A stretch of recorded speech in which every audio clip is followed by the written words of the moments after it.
and he wrote one verse in which that one verse encapsulated completely and described completely the perfect definition of bhakti. What is this paradharma, this pure devotion and pure bhakti to the Supreme Lord? By understanding this definition, then we will actually be able to enter into this. But by misunderstanding, not understanding correctly what bhakti is, then it is not possible to do it. So this verse, it was also commented upon by our great acharyas in our line, like Srila Vishwanath Chakravarti Thakur. Our Srila Gurudeva has also given us the translation of this great literature, Bhakti Rasamrita Sindhu Bindu, in which Srila Vishwanath Chakravarti Thakur, he is giving a description of every word of this verse of Srila Rupa Goswami. So this verse, goes like this. Anya vilashita shunyam, jnana karmadi anavritam, anakulyena krishnanu shilanam bhaktir uttamam. So here, he is explaining what is called uttama bhakti, or topmost pure bhakti. Just like when we speak of water, we speak of pure water, not water that is contaminated or anything that is added to it. So similarly here, Srila Rupa Goswami is speaking about uttam bhakti, pure devotion to the Supreme Lord. So here, the definition verse that is described here, it has two parts.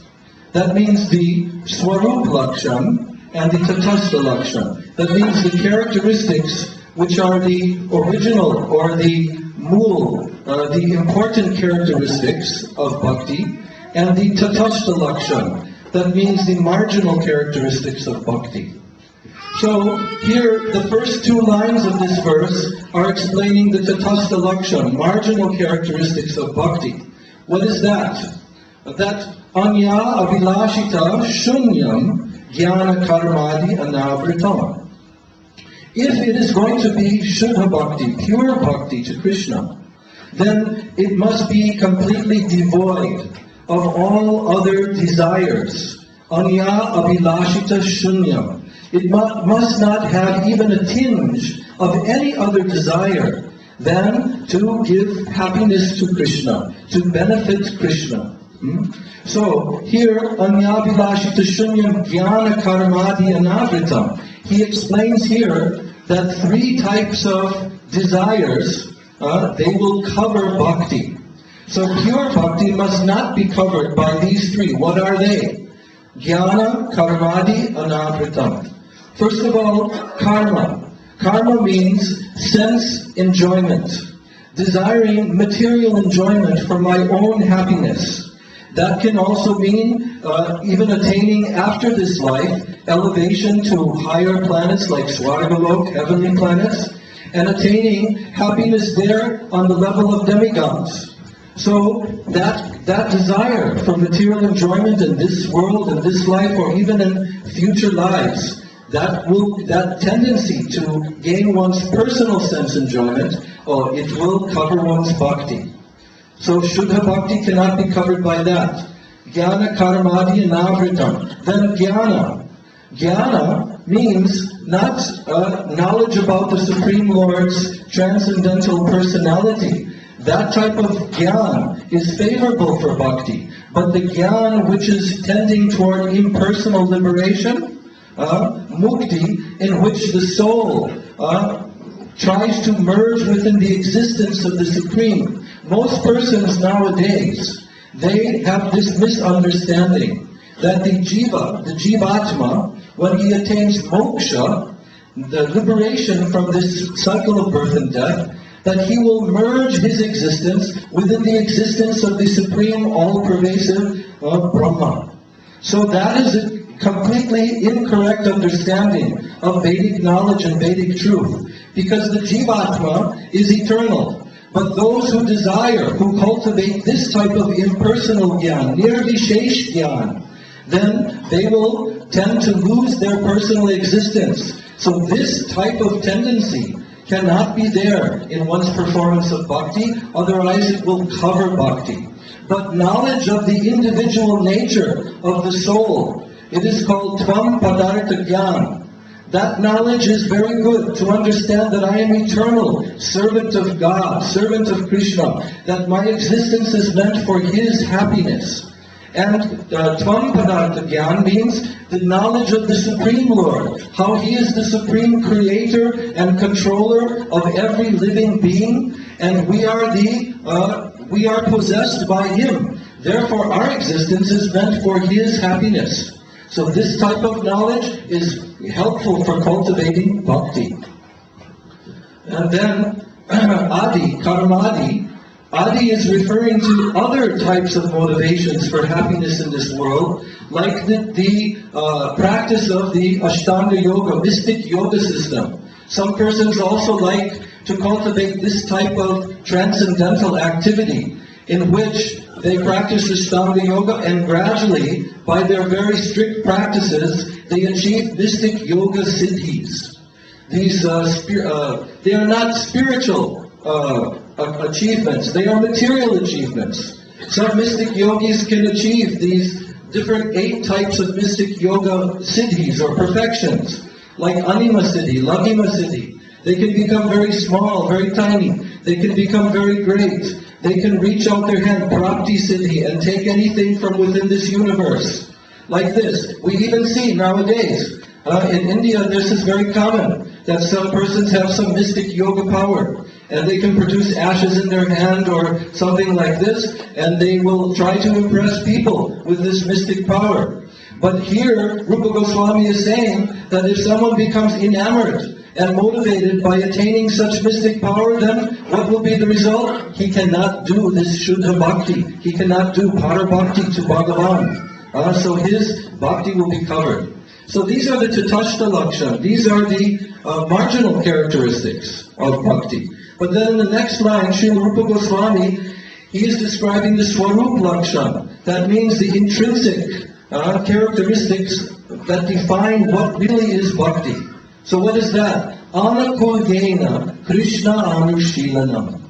So here, the word Anushilanam means a constant cultivation, constantly utilizing one's body, the senses of one's body, one's mind, one's words, and also one's emotions and desires.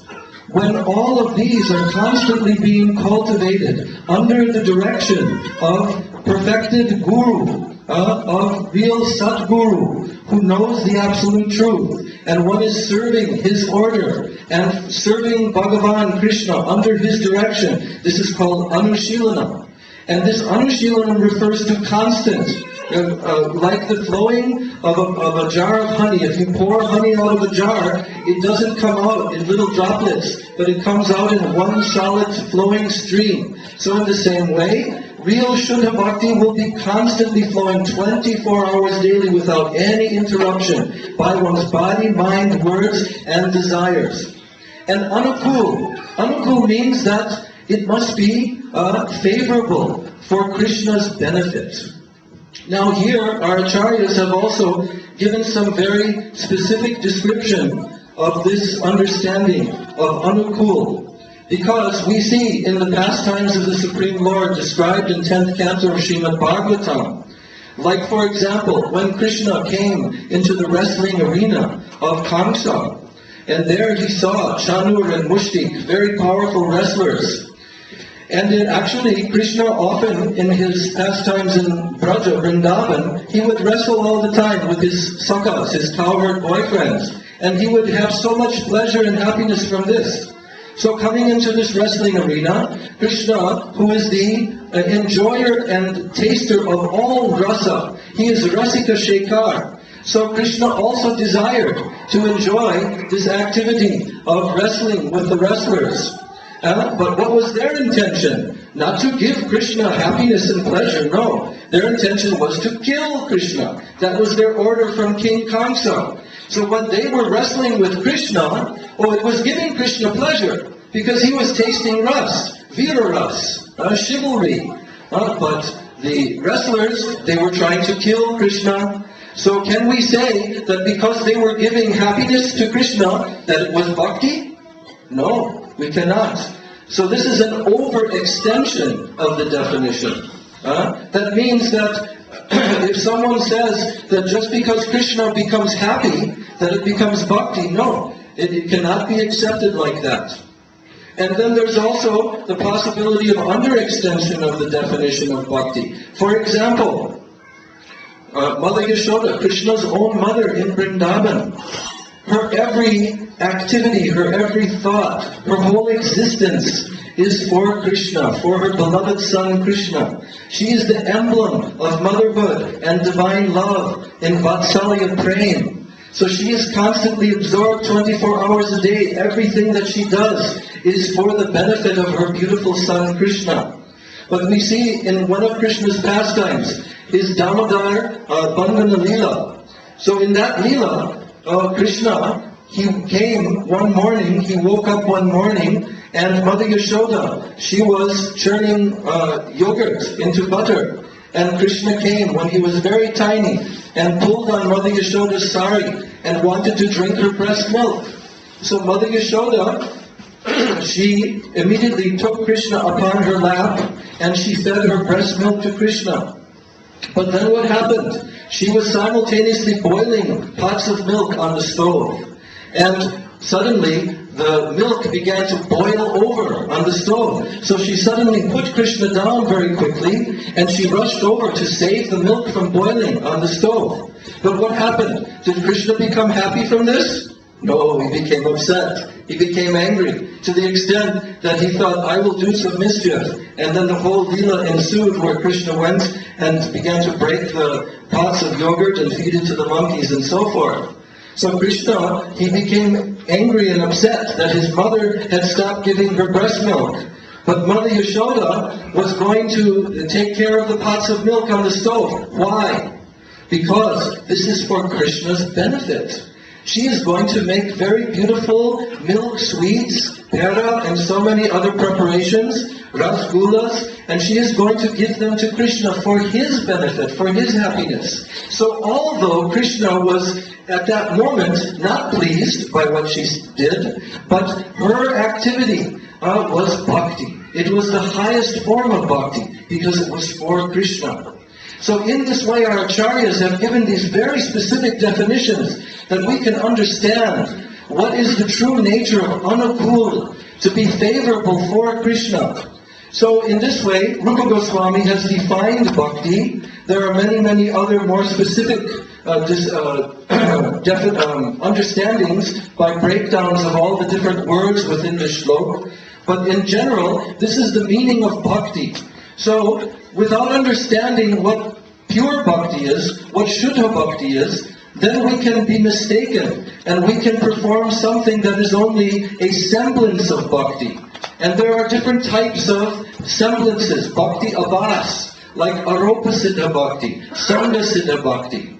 But real bhakti is swarup siddha bhakti, which is the pure nature of the soul. And that bhakti, it is done by the process of nava vidha bhakti, meaning shravanam, kirtanam, Vishnu, smaranam, padasevanam, archanam, bandhanam, dasyam, sakyam, atmani vedanam.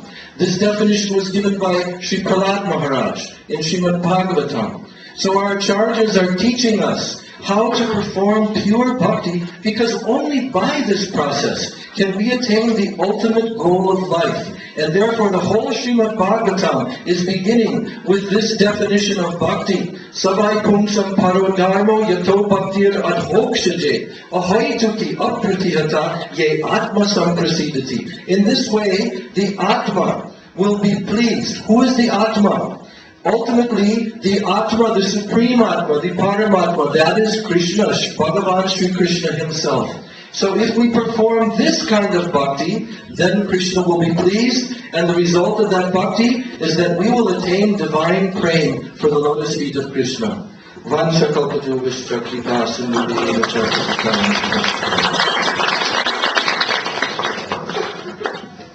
आप लोगों ने भक्ति की परिभाषा सुना। इसमें आप लोगों ने देखा, यद्यपि चारणमुष्टि कृष्ण को वीर रस आस्वादन करा रहे हैं, किंतु जान से मार डालना चाहते हैं। इसलिए यह भक्ति के अनुकूल नहीं है, ये प्रतिकूल है। इसलिए प्रतिकूल चीजों को नहीं करना चाहिए भक्ति के विरुद्ध। दूसरी बात, यशोदा मैया का दिखलाया गया, कृष्ण ने दही के मटके को फोड़ दिया, सारा दूध निकल गया। बेट एक हाथ में लेकर कृष्ण को मारने के लिए दौड़ी और उन्हें पकड़ लिया और कहती, बदमाश, तुमको अभी मारूंगी। और कृष्ण छटपट करके रोने लगे। कृष्ण विश्व ब्रह्मांड के रचयिता जो है, उनके भी ईश्वर के ईश्वर हैं, सर्वशक्तिमान है, किंतु आज यशोदा मैया की लठिया से डर गए और आंखों से आंसुओं की धारा गिरने लगी। क्या उन्होंने ये सचमुच रोया अथवा कोई अभिनय किया? अभिनय नहीं। कृष्ण के लीला में जोग माया कृष्ण की भगवत्ता को बुला देती है, और कृष्ण भगवान है, यशोदा मैया भी ये भूल जाती हैं, तभी ये मधुर लीलाएं होती हैं। इसलिए मटके को फोड़ा और हाथ में डंडा लेकर मारो, और कृष्ण उसके पीछे में भाग रहे हैं, मैया मुझे मत मारा, रो रहे हैं, सचमुच रो रहे हैं। तो ये भक्ति कैसे हुई? कृष्ण को तो प्रसन्नता हुई नहीं। कृष्ण के लिए ही है। क्यों? हमारा लड़का पीछे बिगड़ जाएगा, चोरी करेगा, लोगों से लड़ेगा, इसलिए बचपन में यदि नहीं सुधार दूं तो इसका जीवन चौपट हो जाएगा। उन्होंने उनको भगवान नहीं, अपना भोला भाला छोटा अबोध एक बच्चा समझ करके किया। यही ब्रजवासियों की मधुर सेवा है। इसलिए ये भक्ति के अनुकूल है। ये तो थोड़ी सी बात, कृष्ण कुछ गड़बड़ कर देते हैं, राधिका के पास न आकर के चंद्रावली के पास में चले जाते हैं। गोपियां कहती, हमारे कुंज से निकल जाओ। राधा जी कहती हैं, हम लोग गाना कुछ भी नहीं दर्शन करने चाहते, इसको निकालो। और कृष्ण राधा जी के पैया पड़ते हैं। ये भक्ति की चरम सीमा है। और इसीलिए कृष्ण कहते हैं, मैं तुम्हारा ऋणी हूं जन्म जन्मांतर के लिए, ब्रह्मा की लंबी आयु पाकर के भी तुम्हारे ऋण से ऋण नहीं हो सकता। यह है ब्रज की भक्ति। ब्रज के सखा लोग कृष्ण को कभी दंडोत प्रणाम नहीं करते। अपने मुंह का जूठा निकाल कर, यही तो बहुत मीठा फल है, निकाल करके और कृष्ण के मुख में देते हैं। ये ब्रज की भक्ति है। सिद्धांत और सुबल कृष्ण से लड़ाई में कंस को मारा, चारों मुष्टि को मार दिया, और सुबल सखा से लड़ने में सुबल ने कृष्ण को पराजित कर दिया। ऐसी ब्रज की मधुर लीला है। यह है भक्ति का उदाहरण दिया। पहले हम लोगों को at first we should define स्वरूप सिद्धा भक्ति, and then other. You will see in Vishwanath Chakravarti Thakur. What is Swarup Siddha Bhakti? Annabhilasitana. Anukullena Krishna Anusilanam. Define this. And after that you should define Otatastha Bhakti. Then it will be okay. ये तो बतलाया भक्ति का। अभी ठीक से और समझिए। एक उदाहरण देकर के मैं समझा रहा हूं। महाराज दशरथ कई के कहने से अपनी प्रतिज्ञा को रक्षा करने के लिए मन ही मन में कुछ संकल्प किया। रामचंद्र जी से जानकर तुरंत एकदम तैयार हो गए और भैया लक्ष्मण जी को और सीता जी को पहले बहुत समझाए कि मत हमारे साथ में आओ, वन जंगल में जाना बड़ा कठिन है, किंतु दोनों मानो नहीं। फिर कौशल्या सुमित्रा जी की आज्ञा से वो लोग भी इनके साथ में गए, वन में चले गए। वहां पर वो निषादों का राजा उससे मिल करके और फिर चित्रकूट में चले गए। उस समय में भरत जी ननिहाल में थे। वशिष्ठ जी की आज्ञा से कोई जा करके उनको ले आया। जब आए तो अयोध्यापुरी में प्रवेश किया तो कहते मेरे स्वागत के लिए कोई आया नहीं, और यह नगरी तो विधवा जैसी लग रही है, न जाने क्यों सभी लोग मुझे उपेक्षा करके चले जा रहे हैं। को चिंता हुई, सोचा कि महाराज पिताजी कैकेयी के भवन में होंगे। कैकेयी के भवन में गए, देखा ये तो सफेद कपड़े पहन रखे हैं, सिर में सिंदूर नहीं है। भैया ये क्या बात है? पिताजी कहाँ है? तुम्हारे पिताजी का स्वर्गवास हो गया। भैया राम नहीं थे, लक्ष्मण नहीं था, तो नहीं, वो कहाँ है? वो वन जंगल में चले गए हैं। किस लिए? बेटा मैं तुम्हारे राजगद्दी के लिए मैंने ये सब किया, राजा से 2 बार मांग लिया था, रामचंद्र जी 14 वर्ष के लिए वन में जाएं और भरत उसके बदले में राजा। तेरे लिए है, ओ मेरे लिए तू डाइन है, ऐसे तू हमारी माता नहीं हुई।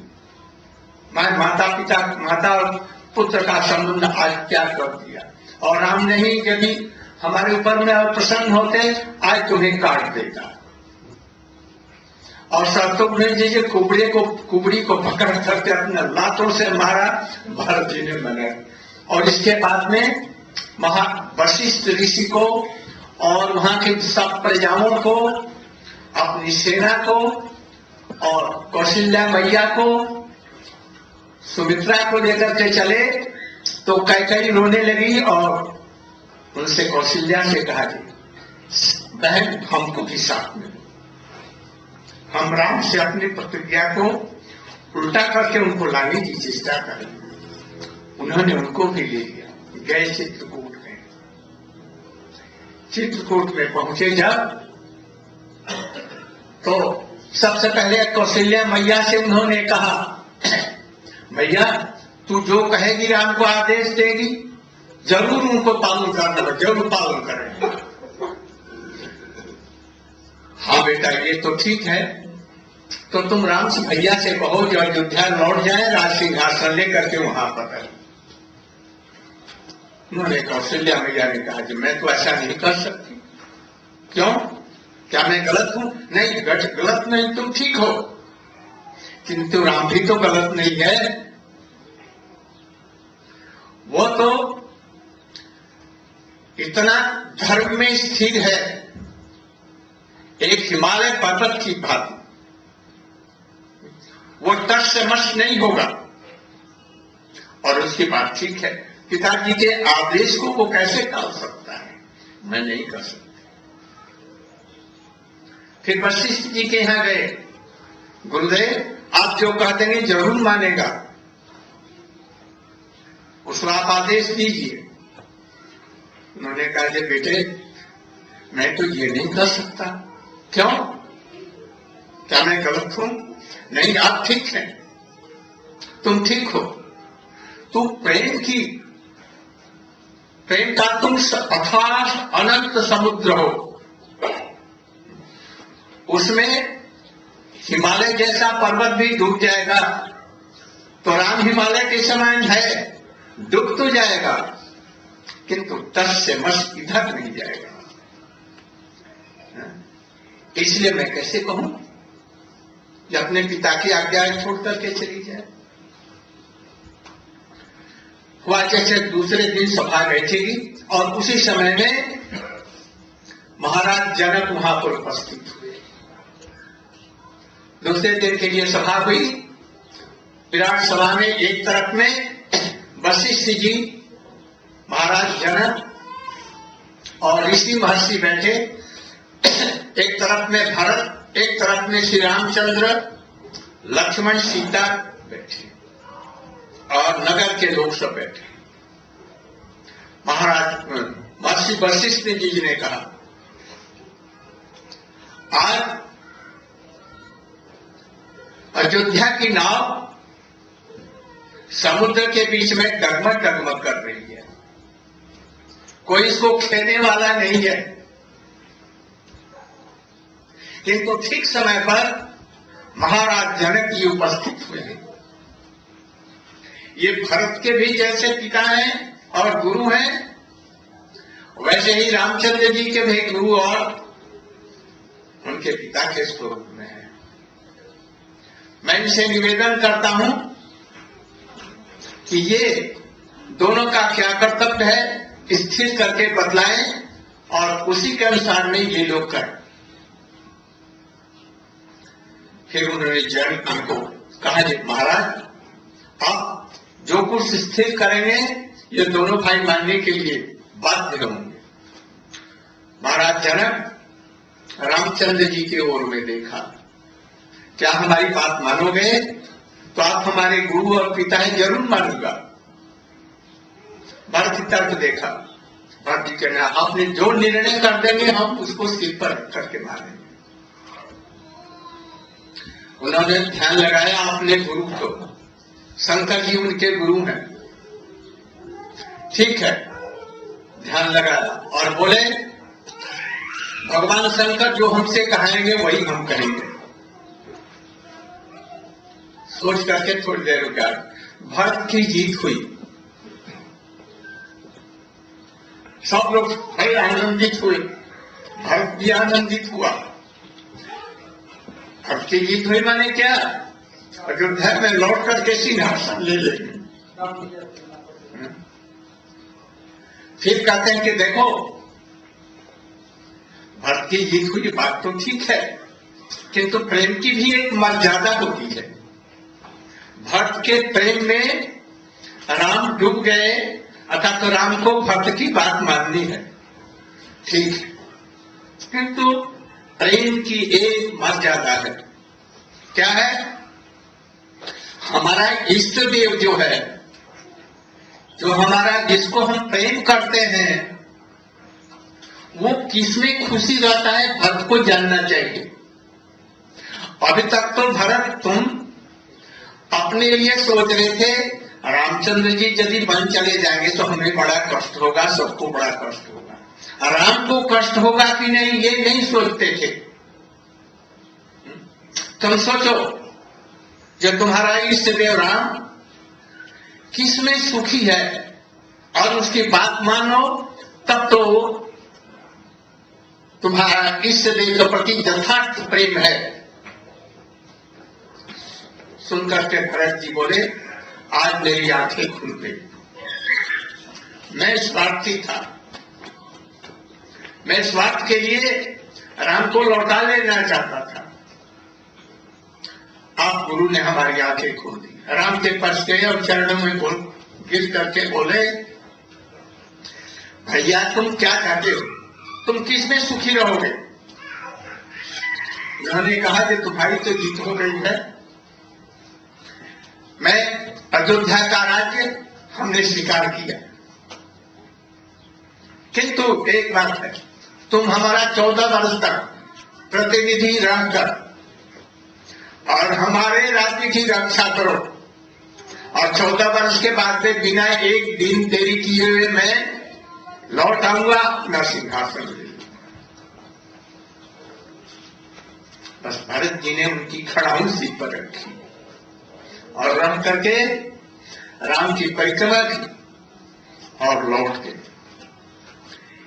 इसके द्वारा ये समझिए, हम जो चाहते हैं वो भक्ति नहीं है, कृष्ण क्या चाहते हैं? Whatever you do for Krishna, to please Krishna. Krishna को प्रसन्न करने के लिए करो। और जब तक राम की सेवा करने से मुझे बड़ा आनंद होगा, ये भक्ति, अपना आनंद भक्ति नहीं है। यशोदा जी ने कभी नहीं देखा अपना आनंद, नंद बाबा जी ने नहीं देखा, गोपियों ने अपना आनंद नहीं देखा। गोपियां श्रृंगार करती हैं कृष्ण को प्रसन्न करने के लिए, अन्यथा उनके शरीर में तनिक भी कोई आसक्ति नहीं है। इसलिए भक्ति का यह तात्पर्य है, आप लोग भी समझ बूझ करके जो कुछ जीवन में करें भगवान को प्रसन्न करने के लिए। भगवान तो जरा दूर है ना, इसलिए गुरु को, और जो कि गुरु नहीं, सदगुरु नहीं किया है, जो आपके तत्व ज्ञान को दे सके, संसार से विरक्त नहीं है और भगवान की अनुभूति नहीं है, फिर दूसरा गुरु करो और करके इन तत्वों को समझ करके और तब भगवान का भजन करो। गौर प्रेमानंदे। अच्छा, translation.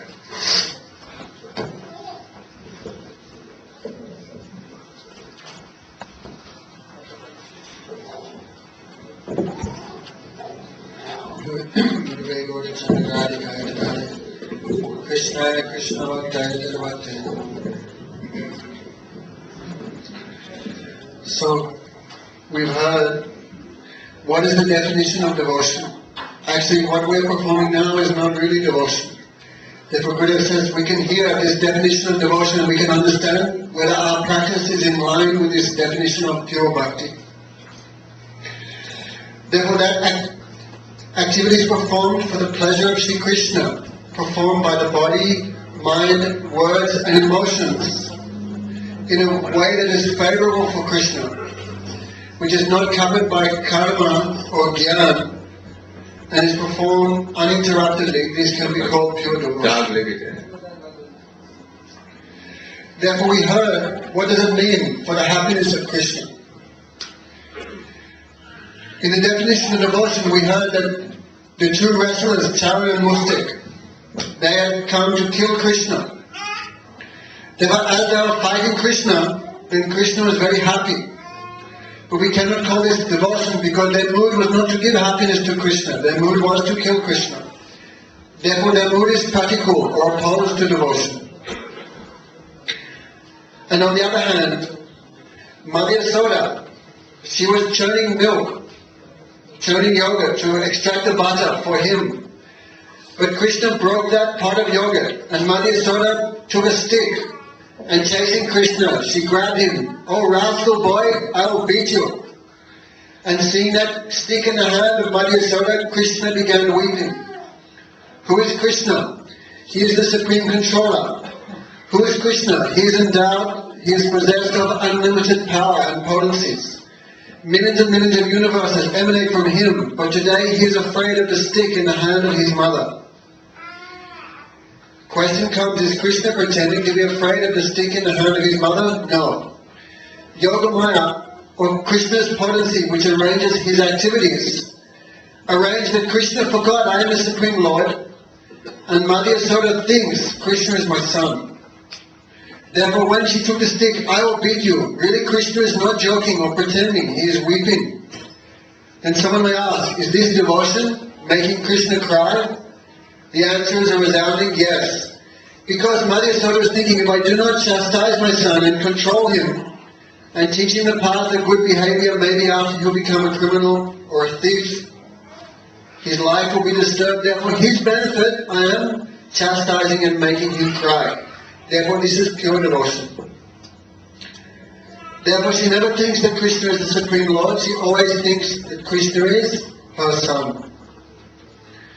Another example is when Sri Krishna leaves the association of Srimati Radhika and goes with other gopis like Chandravali.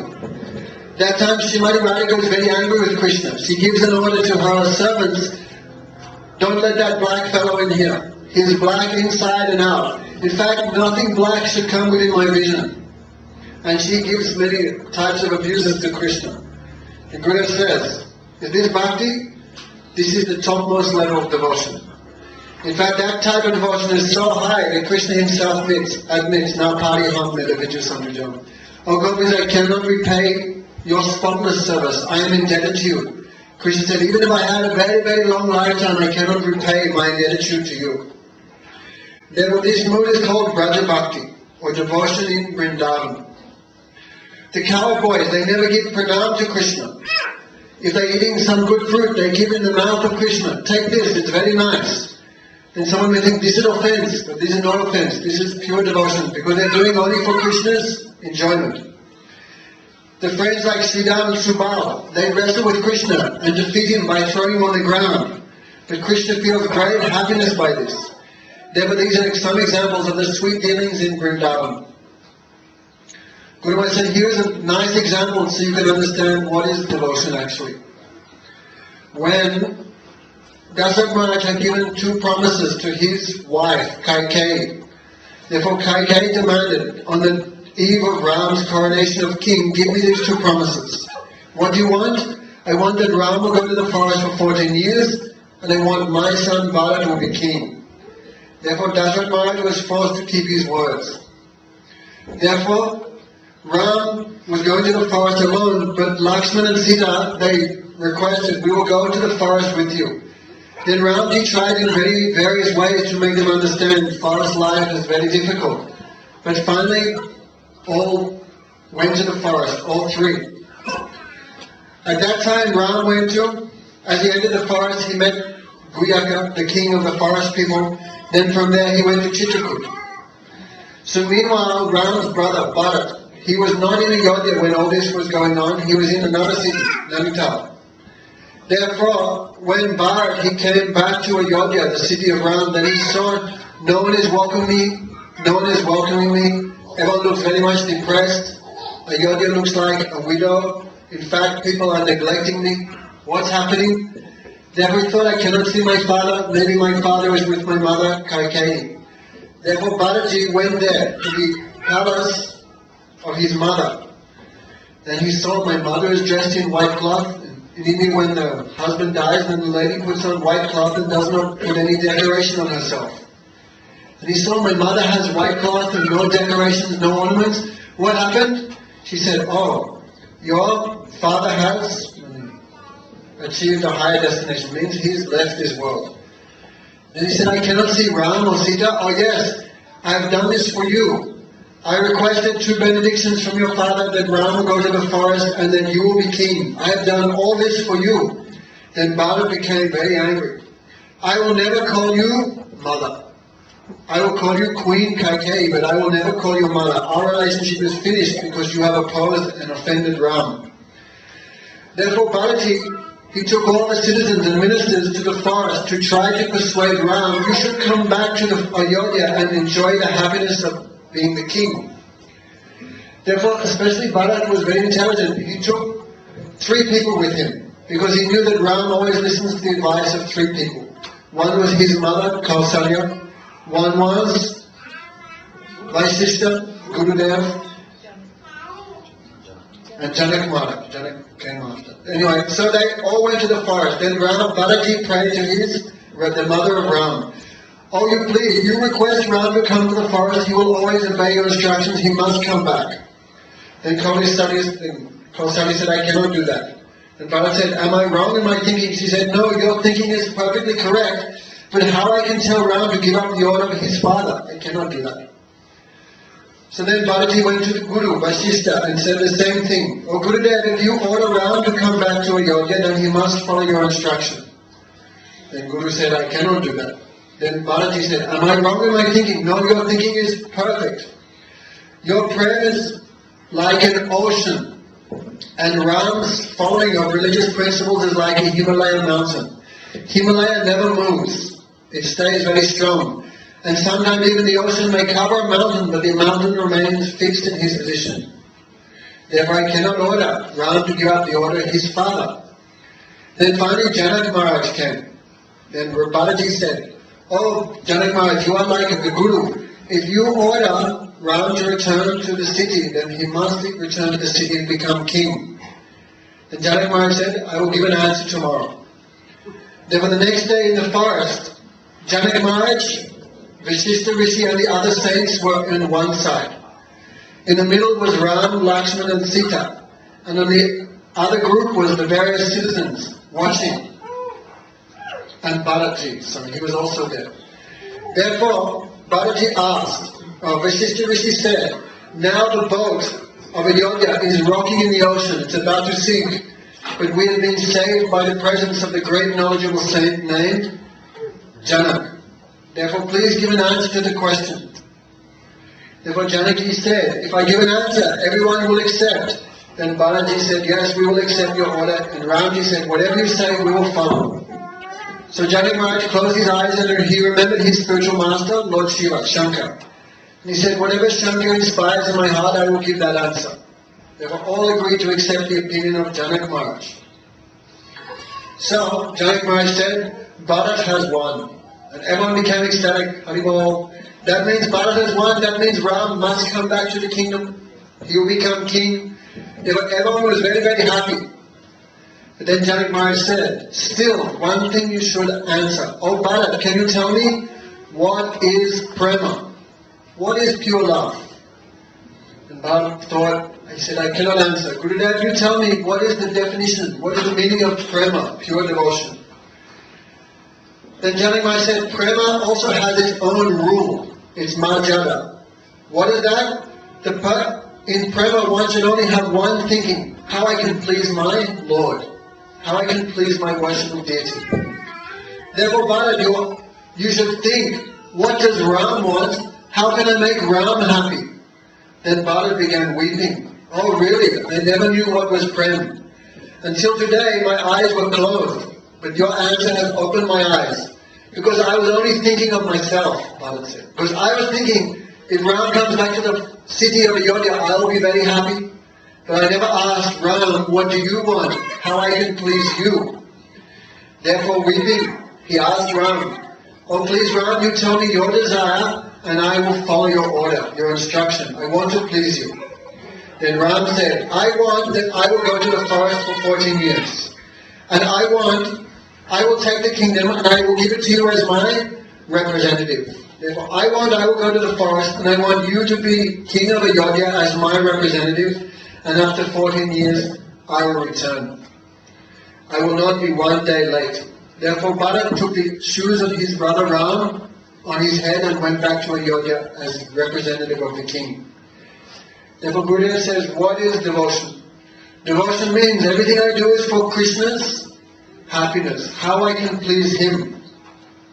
We should not think, oh, I am doing devotion, I am very happy, Haribol. This is not devotion. Devotion does not mean for your own enjoyment. Madhya Soda, Nanda Baba, the gopis never think, I will serve Krishna and I will be happy. Even the gopis have no attachment to their body. The only attachment they have to their body is so this body gives happiness to Krishna. Therefore, Gurudeva says, the Supreme Lord Krishna, we have not seen him, he is very, very far. Therefore, first we should try to please the spiritual master who is the representative of Krishna. What he wants, we should fulfill his desire. Then Krishna will be pleased. And if we have no guru, or maybe we've chosen a guru who is not really a bona fide spiritual master, he is not expert in all spiritual conclusions, that we may have chosen a spiritual master who is not completely renounced, or we may have chosen someone who does not have complete realization of the Supreme Lord. What should we do? We should give up that false guru and accept the guidance of a bona fide spiritual master. Then we can practice pure devotion. आज हरि कथा का यही पर विश्राम हो रहा है. अब कल इसके बाद में आरंभ होगी भागवत की कथा. आप लोग 6 बजे तक जरूर आ जाएंगे और संक्षेप में यहाँ का ड्रामा प्ले करेंगे, जिससे कि हम लोगों को अधिक समय मिले जो हम लोग भागवत पर बोल सकें. लो कीर्तन. One quick announcement is that the day after tomorrow, Srila Gurudeva will be giving initiations in the morning time. Those who wish to receive initiation from Srila Gurudeva, they should come to the residence of Damodar Prabhu, where Srila Gurudeva is staying, at 9:30 a.m. And they should be prepared for initiation by wearing clean cloth, tilak and all. And they should, the men who want to receive initiation should come with clean shaven head. And also they can bring, everyone should bring an offering of some flowers, some fruits, and also some Lakshmi donation. Anyone who wishes to receive initiation, they should speak with one of the senior Vaishnavas in our community, that they can get a recommendation from them for Srila Gurudeva. So 9:30 tomorrow, day after tomorrow, Saturday, on Sunday morning. Hare Krishna, Gurudev told, from today Gurudev finishing his class here, and from tomorrow Gurudev will start his Bhagavad Katha. So Gurudev is requesting all audiences, please come just before 6. Gurudev will arrive here before 6, and then Gurudev can start his Hari Katha. If there is any drama, they can make very shorter. Otherwise it takes too much time, and if you all come later, then you will be deviate from Hari Katha. So they can come just before 6, then Gurudev can start at 6. And if they have drama, they can do even later on after Gurudev class. Hare Krishna.